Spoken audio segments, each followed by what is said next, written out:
Good afternoon. Welcome to Deadly Days, Tales of Dark Fantasy. This is episode number 77.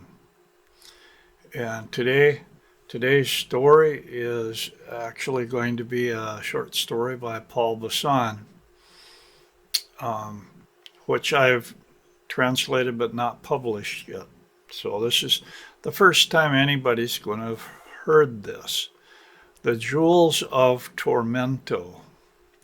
Before I start, I'd like to say that I translate these stories from the German because I love the stories and I want to read them, so I translate so I can read them, and I want to share them because I think, hey, there's some very cool stories here.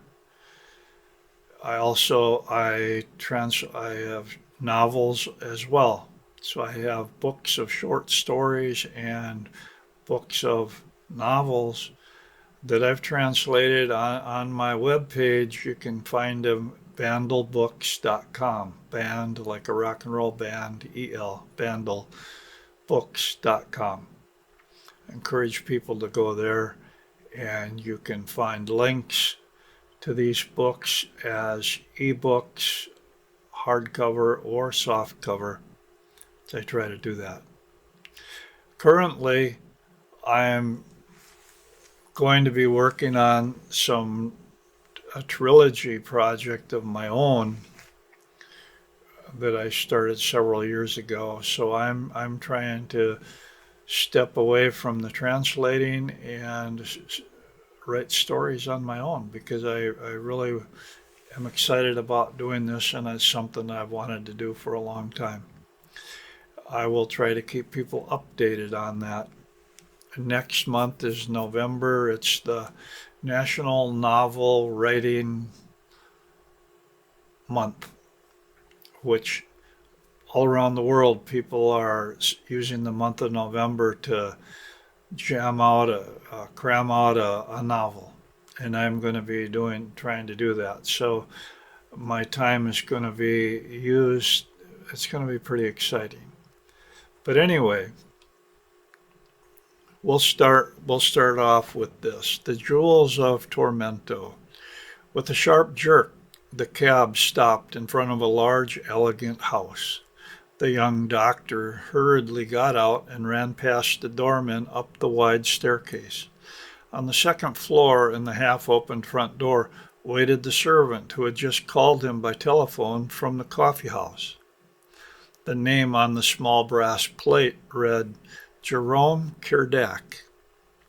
The servant immediately closed the door behind the man who had entered, took off his hat and coat, and pushed him with trembling hands into a large, semi-dark room. The switch clicked. Bright light shone from a Venetian glass chandelier. Dr. Clar walked towards the wide bed where the sick man lay.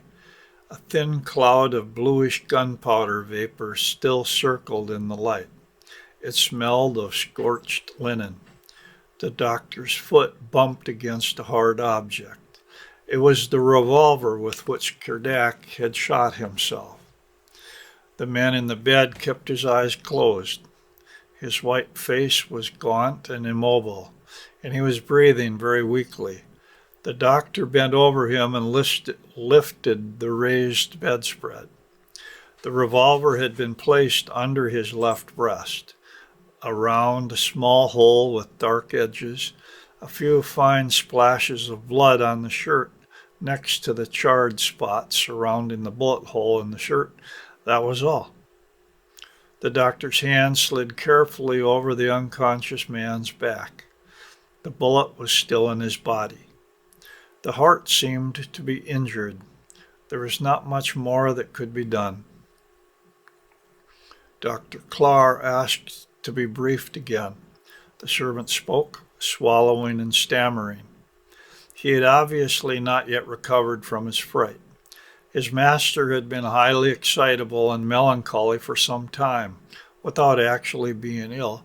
He often did not want to leave his bed for weeks, and he had not eaten for days on end.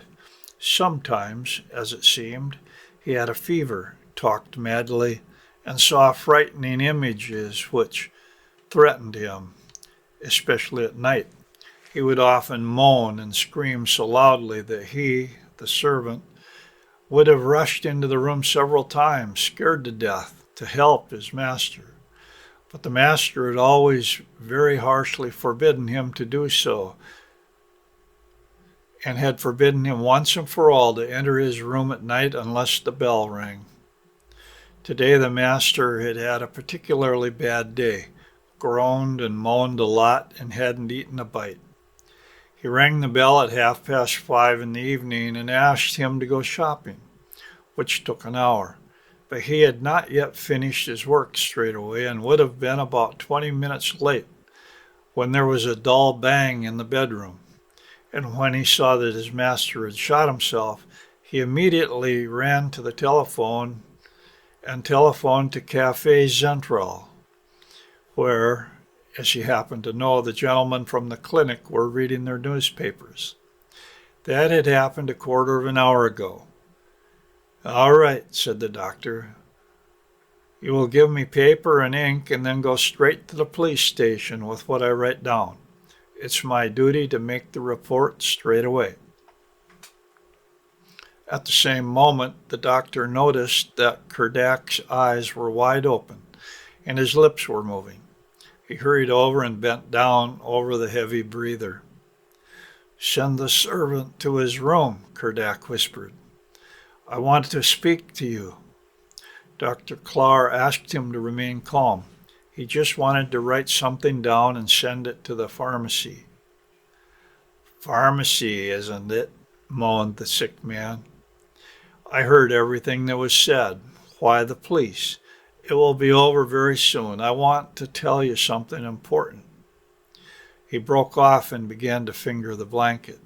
His face quickly fell and his nose became pointed. The Hippocratic face, thought the doctor. And then it occurred to him that in this case it was probably indifferent and entirely his business if the police received the report 10 minutes later. He decided to do the dying man's will, instructed the servant to stand ready in his room, and sat down close to the sick man, who smiled gratefully and lifted his upper lip. He was reluctant to torture the poor man with an examination. In his estimation, the lead was lodged in the lower part of the pericardium. Miraculously, the organ was still able to hold out.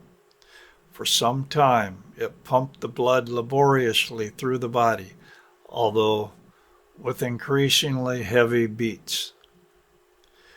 "Reach under my pillow," murmured Kerdak. The doctor granted his wish and pulled out a narrow box made of reddish-brown Morocco leather. On the lid, polished by time, was a coat of arms in relief, a winged snake with a woman's head. Underneath it was written, "A Tormento," in Latin letters. "Look at everything carefully," said Kerdak. "I'm not dying yet. I'm quite well." His eyelids fluttered down so that the doctor bent down in horror. Kerdak lay motionless and breathed regularly and moderately, albeit very weakly. Dr. Clar opened the box. It was lined with velvet that had once been white, but had long since turned yellow. In 12 semicircular recesses, thin, smooth, and transparent stone chips lay, and on top, like a protective cover, a half mask made of brittle black silk. The mask had only a single round opening in place of the right eye, and this was provided with a kind of protruding edge, as if a small eyeglass was to be inserted in it. A narrow strip of parchment inside the mask was also printed with Latin letters, or very cleverly written upon. The doctor glanced questioningly at the patient, and then looked at the note again as the patient kept his eyes stubbornly closed. The contents were completely incomprehensible to him, both the heading and everything else. The true gems of Tormento: Januarius, hyacinth, Eva; Februarius, amethyst, papaya; Martins, heliotrope, Salome; Aprilis, sapphire, selene; Magus, smaragdiana; Junius, chalcedony; Naima; Julius, Ernio, Astarte; Augustus, onyx, Semiramis; September, chrysolith, Lilith; October, aquamarine, undine; November, topaz, noxane; December, chrysoprase, Helena. Call everyone but Naima. Dr. Clark read aloud. It sounded like a blown-away echo from the lips of the wounded man. Only not Naima.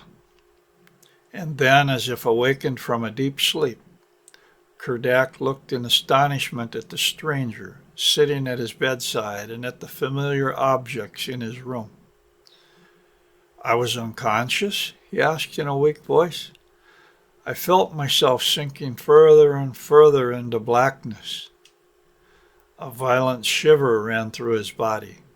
His hand reached for the doctor's. "Tell me, doctor, is there no rescue? If you had an operation?" Dr. Clark involuntarily looked away and tried to comfort the patient with the usual meaningless speeches and to encourage him. It was not the first time that he had done this with a suicide. The horrible awakening, the abrupt realization of senseless, miserable deed that could no longer be made good. He thought of that poor seamstress who had died of phosphorus poisoning in his hospital 3 weeks ago, hoping with all her might for recovery until the end, despite her bitter life, which she had tried to end clumsily and agonizingly. And yet this recovery would have meant nothing more to her than continuing on her path of suffering, doubly hard to bear for the sake of the small, crippled, and nameless creature that she had given birth to in her frosty garret, abandoned like an animal on the heath. Happy were those who knew how to kill themselves quickly, those who were ran over or whom the end came in a flash, in the midst of a flourishing life, so quickly that they could no longer think a thought. Kerdak had tears in his eyes when he saw the doctor's expression, but he was brave enough to accept it. "Then I will tell you everything," he said quietly. "You alone should know." "You shouldn't talk much," replied Dr. Clare, and looked indecisively at his watch. He wondered why he was sitting here instead of making the prescribed report. "Please, stay here." A deep groan, followed by a sobbing sound, indicated Kerdak's convulsive pain. He clasped the doctor's hand as tightly as he could with helpless, weak fingers, as if he feared he would die alone and lonely, and could hold him that way. When he had recovered a little, he began to speak hastily. Gradually his voice became calmer and more audible, though so low that the doctor had to bring his ear close to the severely injured man's mouth to save him from dangerous strain effort. During the whole narrative, Dr. Clark held the strange little box in his hand. No one will mourn me, said Kerdak. I have no one to love me. I've always been alone since my 10th year, completely alone. Do you understand how sad that is? Do you know what a poor, timid, and joyless boy suffers? Ha! Nobody can know. It was so long ago. Later, when I came out of the institute where I had spent all my sunless youth, I was sent to university. When I was 24 years old, I received a letter from the guardianship authorities.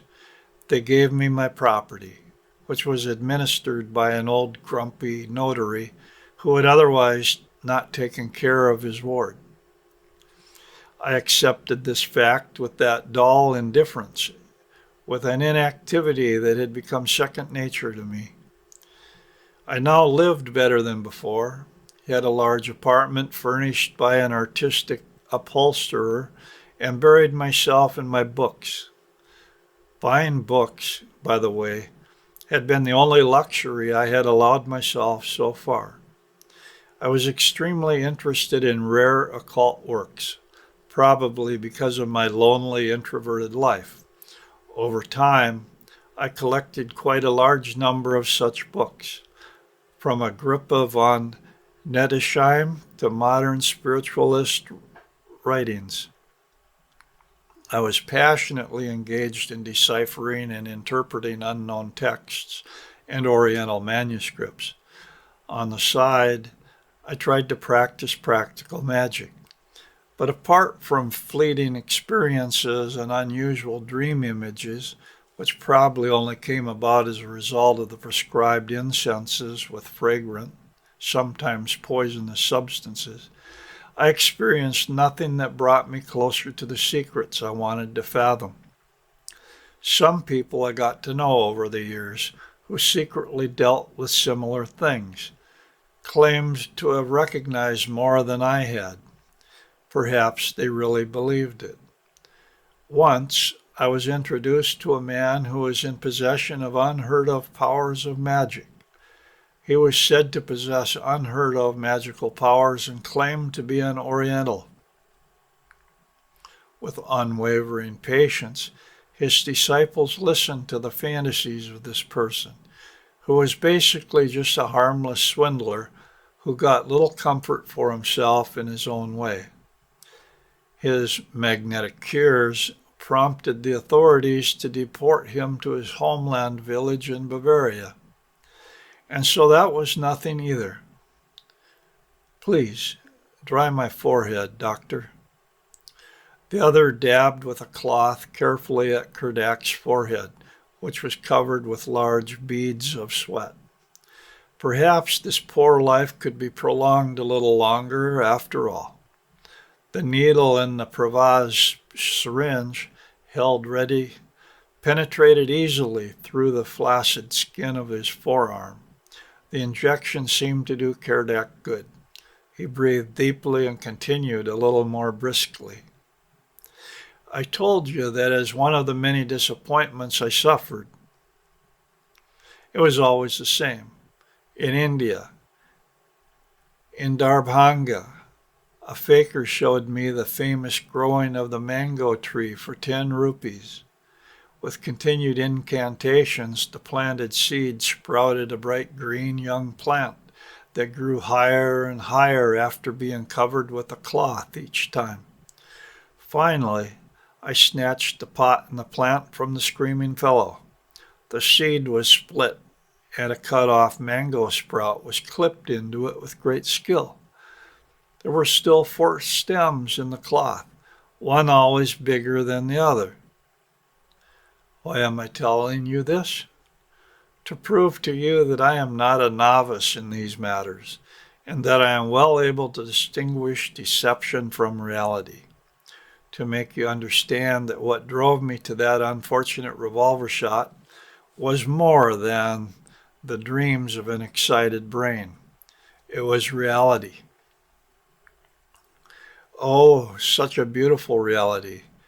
And again, so horrible that no living person can imagine the degree of horror I experienced.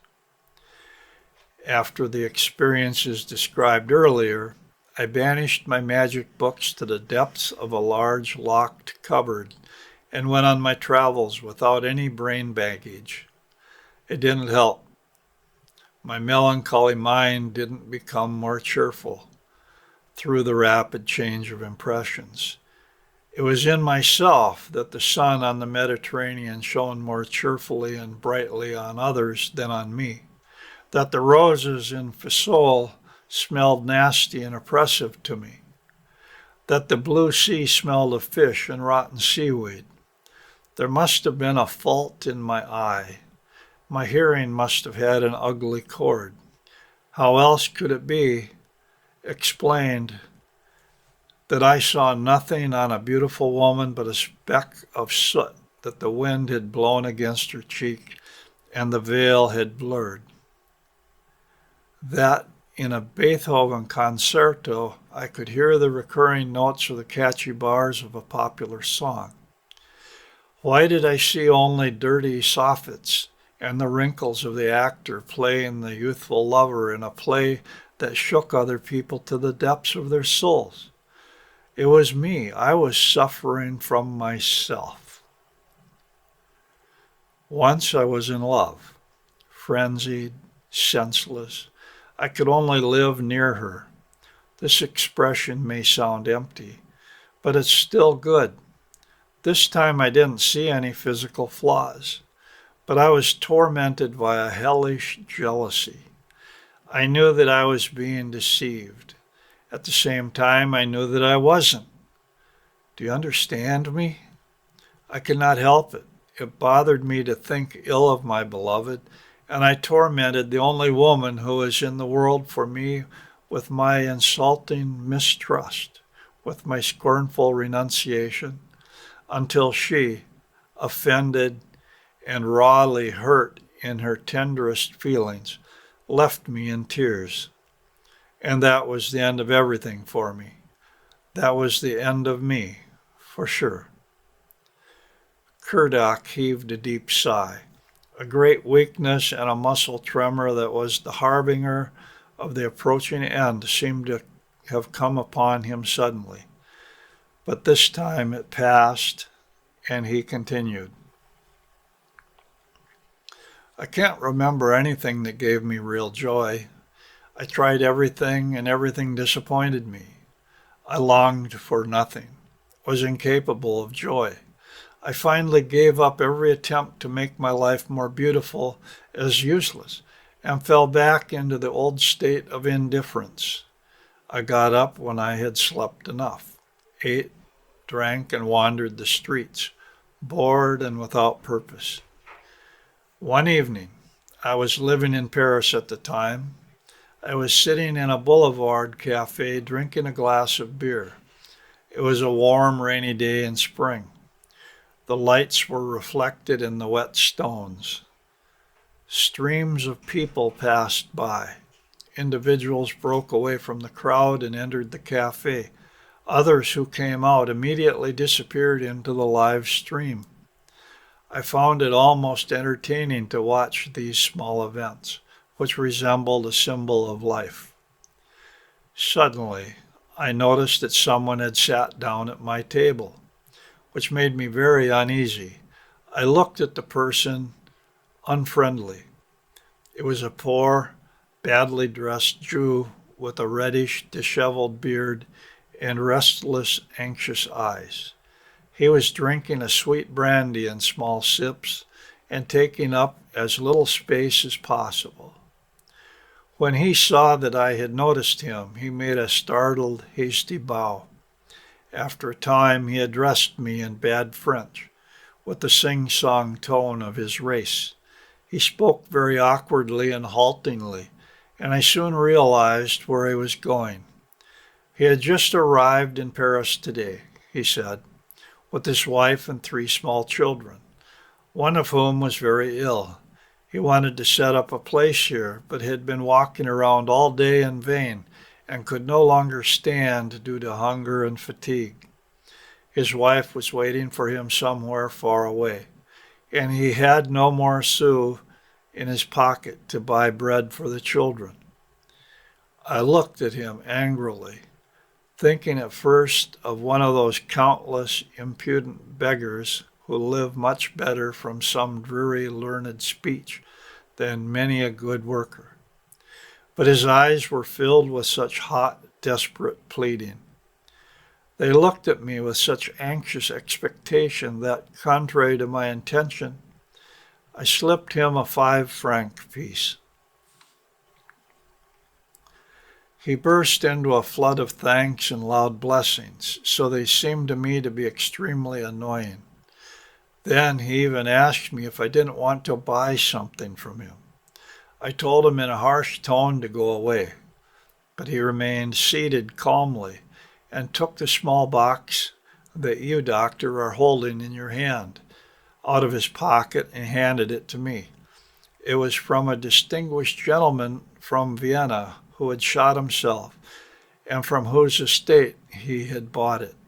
It must be a great rarity and very old. He had asked his rabbi what it was, but he had been very strictly ordered to burn it all and not to sell it under any circumstances. But that would be a shame, and he was a poor man. Would I give 20 francs? Reluctantly, I opened the thing, looked at the mysterious contents, and bought it immediately. Nothing had excited or surprised me for a long time. This box with the mask and the parchment strip had the same effect on me as a cool drink on a languishing person. I tucked it in immediately. The Jew nodded gratefully to me and said blessings to himself. He disappeared just as he had come. I looked away for a moment, and when I turned back to the table, he had disappeared.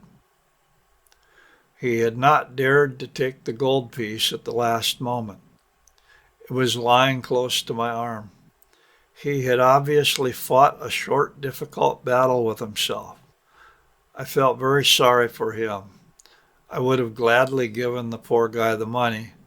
I never saw him again in my life. I drove to my home as quickly as possible. I had a very nice apartment near the Madeleine. I had the servant fetch me a cold supper and stayed at home. After the meal, I examined the box and its contents very carefully. But I searched in vain in my books for a better-known magician called Tormento, whose true gems lay before me. Another seizure silenced Kurdak. It was only after long minutes that the doctor, in denial while he waited for the end in incomprehensible excitement, that Kurdak opened his colorless lips again to speak. I must hurry, he stammered. I was talking about the first evening. Well, I only found the secret after weeks, after a period of agonizing searching and pondering. It was on a September evening when I once again took the mask and pushed the monthly stone, the chrysolite, into the round opening. I had done this 100 times before. As usual, I stared through the mask against the light. In contrast to other attempts, this time I decided to wait until something would show itself, and was prepared to wait out the whole night. I don't remember how long it took. A very long time anyway. Later it was much quicker. So I looked through the yellow stone for hours, as if spellbound. And suddenly, of my own accord, I would say, I called out Lilith's name countless times. Suddenly I felt as if something was forming in the middle point of the transparent disk, something like a small cloud. But no, now it seemed to be outside, in the corner of the room. My mind began to go to sleep. I just looked at the yellow cloud, how it grew and grew, and how it stirred inside me. I sat paralyzed. I saw the figure of a woman more and more clearly. a naked woman with long hair. Then I must have lost my senses because when I moved my hands again with the feeling of awakening, the apparition had disappeared.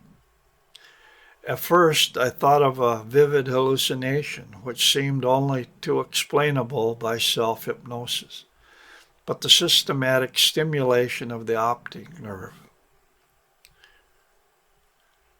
I then went out, the whole evening, even in the theater, in a stupid vaudeville. The word, the name Lilith kept coming back to me. I remember that I had read various things about her. A she-devil, Adam's first wife, the succubus of the Middle Ages.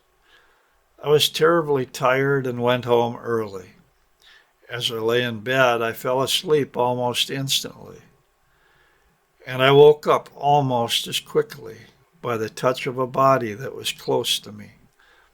A woman was in my room, beautiful as a dream image, wrapped in long golden hair that flowed rustling over her shoulders. Blue sparks leapt through the golden weave. And the strange thing was that I felt neither astonishment nor shock. I took it for granted that she had come. I knew that this slender, pliant body was that of my beloved. The tea-table Lilith. I had already known her. It was certainly not the first time I had seen her. I knew those sweet lips, those light blue eyes with tiny pupils, slit like those of cats, and I looked for the droplet of blood that she wore like a ruby on her interior lip. I knew that it always trembled on her pale red mouth. This yellowish dim light, which made me recognize my room, also seemed to me to be something long familiar.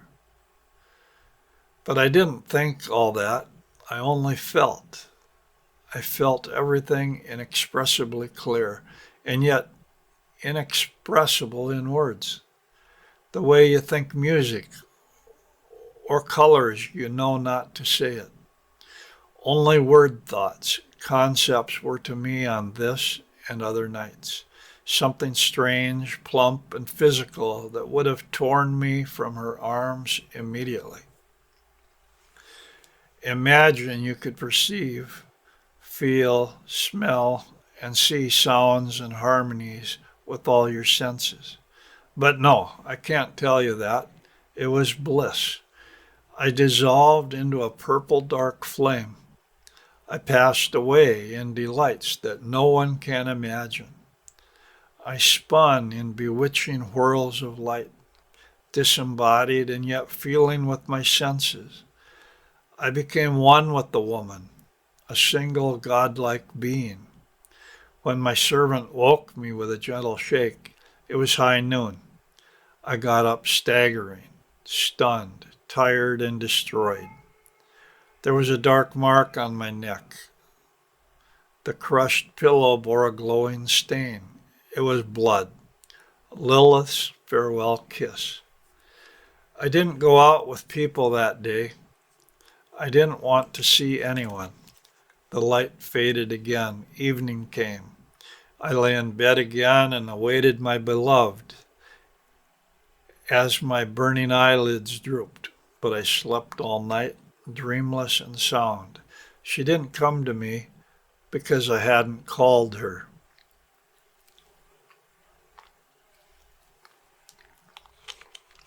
From then on, I lived by night and wore the day with its noise and all its brightly lit ugliness like a nightmare.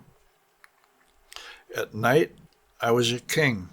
Nothing on earth resembled my glory, and I paid little heed to the wretched body, feverish and anemic, atoning for the flight of the spirit. I regarded my body as a worthless machine that had to keep going as long as it was possible. I hardly took the most necessary nourishment. Oh, those nights, my friend.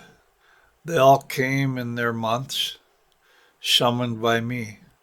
Eve, the mother of mankind, in youthful beauty, her slender limbs covered with silky soft down, a child's smile around her innocent mouth.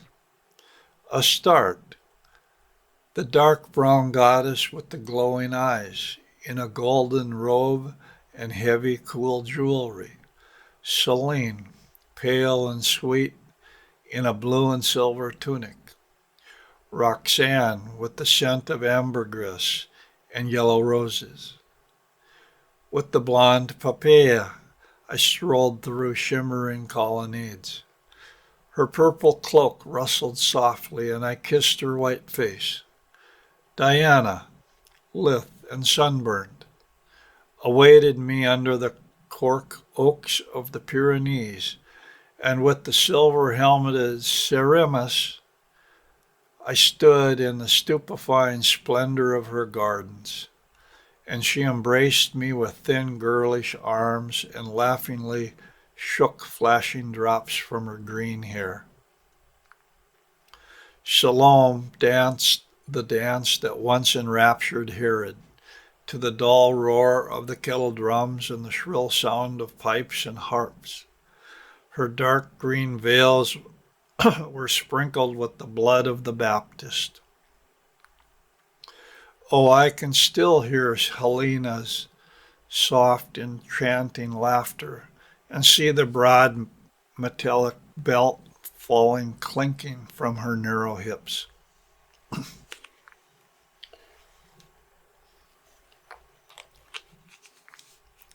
Oh, about my lost bliss. I finally did what was forbidden. It settled in me and became a tormenting idea. Nahima. I fought and suffered, and I succumbed. On the first day of June, I called her. She was the most beautiful of them all and wore a wide coat, gray and as fine as the wings of a bat. Next to her, everything seemed insubstantial. Pain and pleasure lost their boundaries. Every nerve seemed to live for itself. Everything tangible seemed to grow into immense power. I wept with happiness and waited for the night. I only lived when the dawn came, wearing the color of her cloak. And it came night after night. The other stones had lost their power for me. Then came the horror. She wore it in her coat. Her lovely body began to change. Every night she seemed older to me. Wrinkles appeared on her forehead. Her eyes were surrounded by discolored shadows. One night seemed to be separated from the next by years. In the end, she was a lemur with flabby parchment skin and a toothless mouth. She tormented me with vile caresses. She came every night and she told me that I had to die so that she could rejuvenate herself. I had to kill myself. She said it all the time. She also whispered it in my ears in bed. The one in Vienna had also had to obey. And tormento. That is, the torment. The sick man suddenly let out a shrill cry and opened his eyes wide. His anterior jaw dropped onto his chest. Dr. Clar leaned towards him, startled. Jerome Kerdak was dead. A little black pool seeped from the bullet wound. The doctor called the servant and walked down the stairs with unsteady steps. He carried the box with him. Now he had been sitting for over 4 hours looking through the mask. The thin aquamarine slice shone greenish-bluish in front of his aching eyes. The room was dead silent. He had spoken names, even seen the formation of a little cloud, but again and again his observing mind had awakened him. Dear God, that was nonsense. Annoyed, he tore off his mask and rubbed his irritated eye. It was one of those evenings on which a wild melancholy, a leaden feeling of lost time, characterized the heart of the lonely. One of those days when wishes we thought were dead and withered, hopes when we thought were dead and withered hopes gained power over us, and thoughts and ideas that we thought we had long since overcome resurface in distressing succession. Dr. Clark went home disgruntled from the poor inn where the young doctors dined. His room with the smoldering lamp, the plaster-covered furniture, and the ugly, long-since cooled stove almost made him cry. Then he composed himself enough to put his mood down to the nerve-wracking events of the afternoon, and that calmed him down a little. He had already woken up for the second time. Something wet or cold had touched his face, and he felt as if a delicate shadow was disappearing from his bed, dissolving into the darkness of the corners. He rubbed his eyes and blinked at the quietly burning flame of the nightlight. Then he fell asleep again. After a few minutes, he was so frightened that he jumped out of bed while still half asleep. Something flitted in front of him, an almost transparent girlish figure, and was already gone. On the runner in front of the bed were two wet, elongated spots on the floor, the damp traces of small, slender feet. Dr. Clark cried out like a frightened animal. The water evaporated quickly, and the floor looked the same as before. And the doctor was still standing at his bedside, slurring his words. And then he cried out again, "Undine, this is madness. I'm going mad." Trembling, he tore open the window. Icy autumn air blew against him. He cringed. Abruptly, he grabbed his head with both hands. Then he jumped up from his crouching position, snatched a box like a madman, and threw the stones out. One by one, he hurled them into the darkness deep down on the pavement. The brittle stones splintered. He took the parchment and mask over the flickering light. He held the parchment and mask over the flickering light. He did not feel it as the flame blazed up to his fingers. And shivering, he sat on a hard wooden chair in the middle of the room, in mortal fear of the morning, which slowly, slowly crept up over the roofs with its clear gray light. And that's the end of the story. Till next week. Goodbye.